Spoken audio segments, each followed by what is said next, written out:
se a gente não tiver uma gestão mais eficiente... Exato. Dizer, na verdade, isso é gente... gestão gestão eleitoral, não é uma gestão pública. É isso ou não? Não.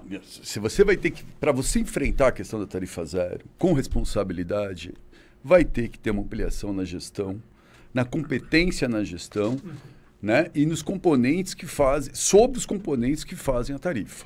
E eu acho que a gente não dá para pensar isso sem você estar operando um pouquinho. Né? Guarulhos tem uma rede um pouquinho mais complexa, a gente estava conversando agora, antes de entrar para cá, mas eu acho que a gente precisa pensar um pouquinho como trabalhar. Esse é o primeiro ponto. Mas é viável.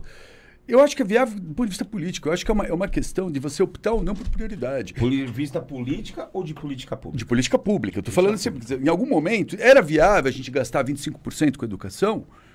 Talvez não fosse. Nós, enquanto país, né, eu diria que da Constituição até 2018, depois deu uma complicada, a gente evoluiu nisso, independente da matiz, a gente conseguiu fazer um pacto no país para falar, vamos investir em educação. E houve um ganho em educação? Sim. Nós temos um sistema de saúde que, com todos os problemas... É o melhor do mundo. É um dos melhores do mundo, do ponto de vista da universalização. E a universalização é um desafio. Então, é viável fazer uma cidade melhor? É lógico. E quando você está dentro de uma lógica onde tudo é lucro, mercado e tira o Estado, então, não fica viável. Você tem que aprofundar nessa questão.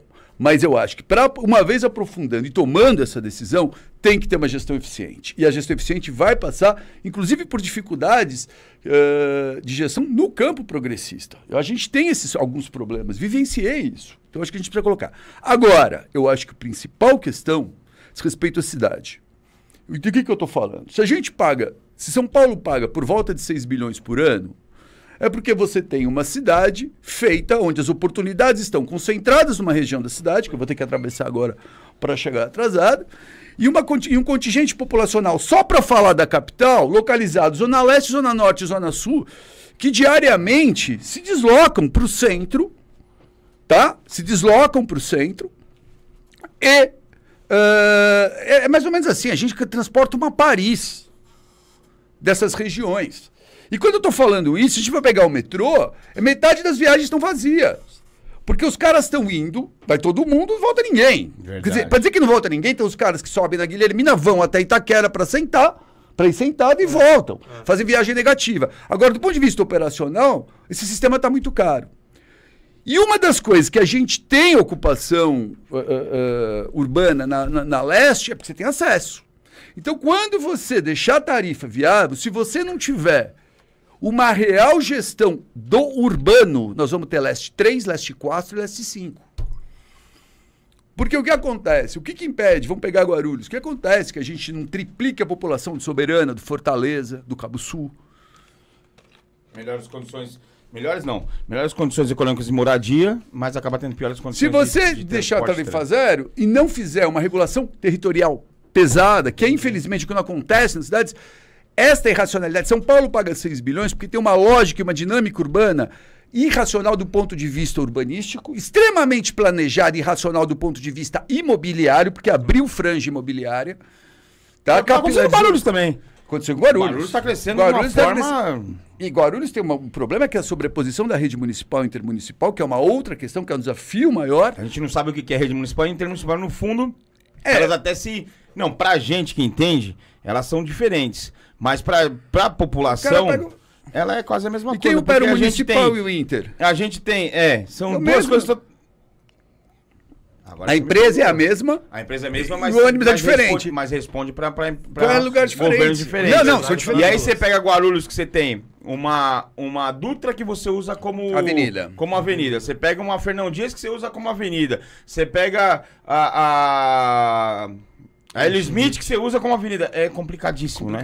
Agora, se a gente não tiver uma regulação territorial onde fomente moradia de interesse social em áreas providas de infraestrutura.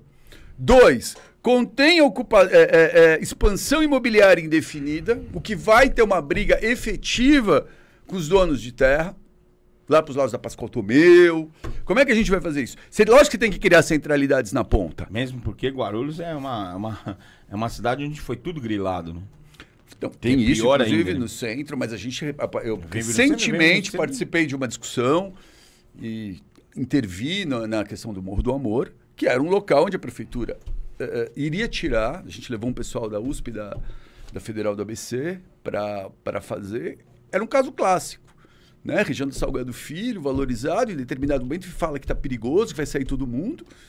E aí era um lugar que, se você tira, aquele terreno subiria. 5 minutos depois vira prédios. Essa é a disputa que a gente tem que fazer. Se você continuar, se você introduzir a tarifa zero e não tiver uma política urbana que contenha expansão, e contém expansão não é porrada, contém expansão é oportunidade onde tem terra. Guarulhos, mas mesmo Guarulhos precisa crescer para todo lugar. Mas pode... Ela cresceu muito para mas ela não é densa. Há 20 anos atrás, as regiões lá próximas da Tiradentes, da CM, eram terrenos vazios. Se você pegar hoje o lugar lá da CM, tem prédios vazios, tem glebas vazias. Né? Que é um pouco que o discurso que o Guilherme, que a MTST faz. Como é que a gente se apropria? Segundo que está na Constituição, não tem nada de legal. Função social da cidade, da propriedade. Como é que você coloca? Guarulhos é uma dinâmica, mas se a gente for pegar a cidade de São Paulo... Eu trabalhei no Instituto Polis em 2000, a gente falava que o número de unidades habitacionais vazias no centro de São Paulo atenderiam toda a demanda habitacional de São Paulo, dentro do centro expandido, que é uma cidade com densidade baixa. Ela não é baixa que no centro. Então, se nós, enquanto... Só não vê quem não quer, porque a gente vai passando, você vai vendo os prédios vazios, se acabando, inclusive com perigo de destruição. E vários lançamentos vazios também. A galera tá lançando para investir, para alugar, para não sei o que lá, e fica fechado um tempão. Eu acho que aí tem... Vou fazer propaganda da minha Não, porque o que você falou é muito importante, Calmon. Você pega o que você tem de hoje, de habitação vazia, você consegue resolver um problema de... Então, essa discussão dos moradores dos movimentos de moradia, que eu acho que tem que ser colocado. Sim. Lembrando que o Welles é uma dinâmica um pouco mais difícil, porque a gente já está... porque eu moro lá, já estamos na periferia. Mas, enquanto a gente não enfrentar essa questão, se a gente não fizer tarifa zero, vamos supor que você tem que botar 1 bi em Guarulhos por ano. Se a gente não enfrentar essa questão, em 10 anos você está botando 1 bi 200, 1 bi 300, 1 bi 400. Não tem fim. Não tem fim. Então, nós temos... Então, para enfrentar a questão da tarifa zero... Nós temos que enfrentar a questão da reforma urbana. E eu falo isso porque a mobilidade, quando a gente fala que a cidade é sem planejamento, mentira. Ela foi criada por um planejamento imobiliário. E quando a gente faz essa cidade... Mas de uns tempos para cá. Olha, eu te digo... Assim que os caras viram o potencial de Guarulhos e que perto de São Paulo... Eu acho que Guarulhos não teve interesse imobiliário até mais recentemente. Mas São Paulo foi criado, planejado... São Paulo sim, agora. Um plano de avenidas que pensava essa expansão, que só... Estou trabalhando no meu doutorado. Que só funcionou, quer dizer, só valeu a ideia do Prestes Maia, ou só não, mas principalmente... porque atendia interesses imobiliários, ampliava a franja imobiliária, porque era uma lógica rodoviarista que capilarizava.